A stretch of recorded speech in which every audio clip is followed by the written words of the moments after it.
am on Stanford campus, and the students are always making one-wheeled, self-balancing things that zip by on campus, and I look around for who's remote controlling it, and I could never find that. So like that stuff is there. Yeah. I don't know what to make of it. On one hand, I do put it in my work. I am fascinated by it, but I'm terrified of it as a person and as a writer. I remember I asked, there's some fellows at Stanford who are writing fellows, and I asked them in the spring, I said, what do you guys do? Because they're younger than me. I said, what are you doing with cell phones in your stories? And they said, they were scared to death of them.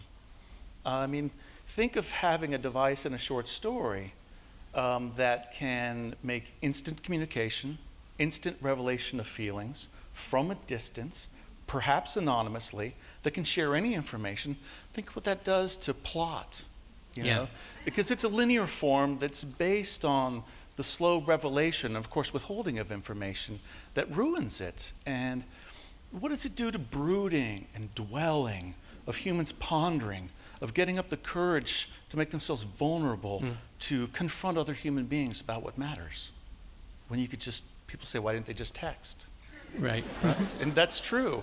Yeah. And I don't know the answer.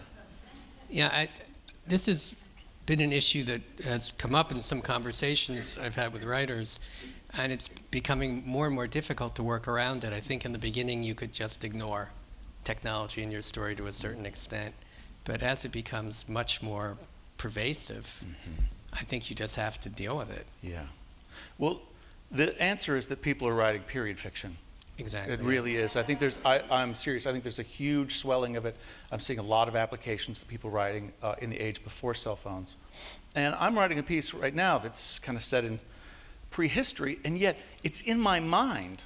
And so, like, the height of communication for my characters right now are training parrots to talk and releasing them, flying from island to island. And yet they're doing something that my mind knows is possible. And they're attempting to do all this geo-navigation of the Pacific Ocean, which is Google Maps. Right. You know what I'm saying? So you can't leave the concept behind, it seems.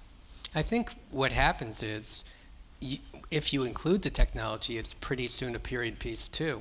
Yes. Because by the time someone might read it, it's not the flip phones anymore. They're smartphones, or the smartphones now are totally voice controlled or whatever. It keeps moving forward. So I think that maybe is the way you have to look at it, is you're really nailing down the exact period sometimes by that choice.